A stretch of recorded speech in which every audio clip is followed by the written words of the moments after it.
All right, today we're diving into something really fascinating.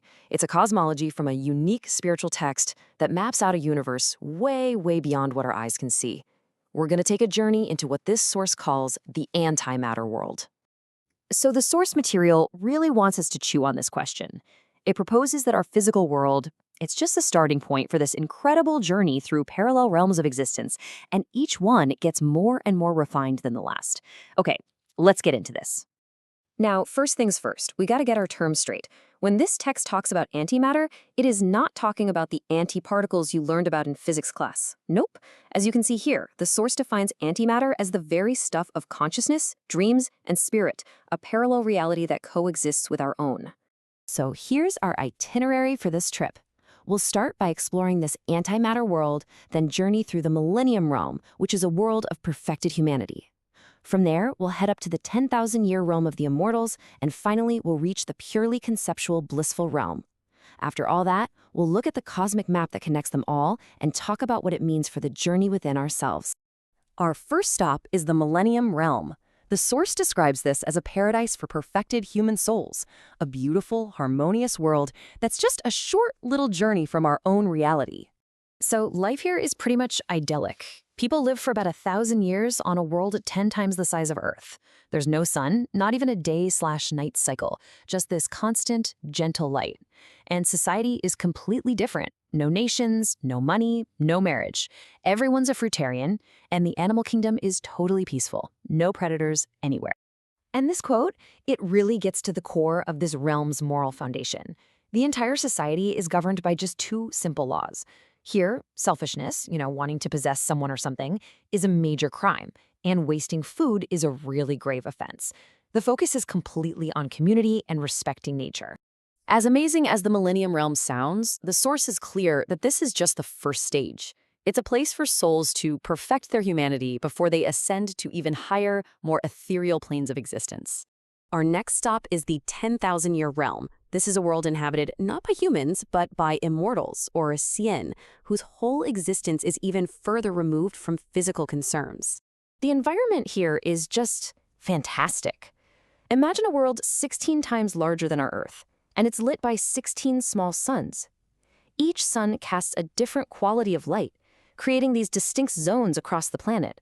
One of eternal dawn, another of perpetual noon, and even one of eternal starlit night. Pretty wild. Now, what's really interesting here is the clear progression it shows.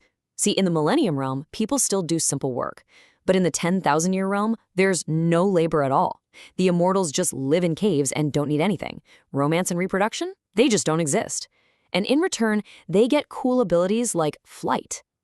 It's a huge shift away from doing things and towards simply being. So here's the kicker. Advancement isn't guaranteed. An immortal's fate is actually determined by their consciousness. If they start having what the text calls dusty thoughts, longing for earthly things like power, romance, or wealth, they risk getting sent back down to a lower realm after their 35,000-year lifespan is up. Your thoughts literally shape your destiny here. And this brings us to the final destination on our journey. We're moving beyond anything that even resembles a physical world, and into a realm the source describes as a negative universe, a place of pure essence and pure thought. Next up, we arrive at the blissful realm, which the text basically equates with the Buddhist Pure Land. This isn't a place you travel to with a body. It's a non-physical space that exists everywhere and nowhere, all at the same time. The nature of this realm is a complete paradox. It's described as being both right beside us and billions of light years away. It contains these vast spiritual regions, like the Fairy Island Archipelago, which has 80 billion islands, and each one is a potential home for a divine being. This story is just a perfect example of the power of consciousness here. The text tells of a fairy named Jade Moth who decides to throw a party. She literally manifests herself from a stone, summons her guests with fireballs, and then, with just a wave of her sleeve, creates this magnificent palace. Pears become furniture, peaches become servants, and frogs become waiters. In this realm, your thought is reality. Okay, so we've toured these incredible realms, but how do they all fit together? Well, the source provides a kind of cosmic map to connect everything. This map presents the universe not as a single plane, but as a three-dimensional coordinate system. And according to this text, this structure creates 20 parallel worlds, all of them existing at the same time. This slide kind of simplifies that cosmic map. Our physical reality, the human world, is the XY plane. By adding a negative Z coordinate, you get to the Millennium realm. The 10,000-year realm exists at a different coordinate, X, negative Y, negative Z. The highest blissful realm is at XYZ, while other coordinates correspond to, well, darker realms, like the demon world. It's a truly multi-layered reality.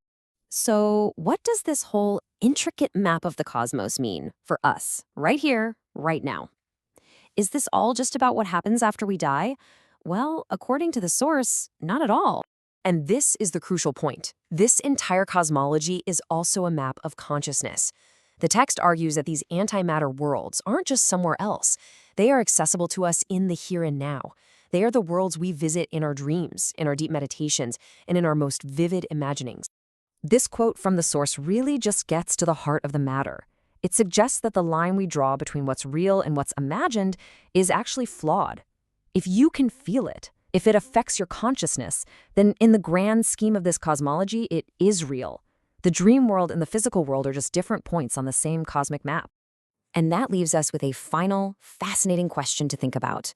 If our consciousness can access these other realms, and if what we feel in a dream is just as real as what we feel when we're awake, well, then the line between our inner and outer worlds becomes beautifully and maybe profoundly blurred.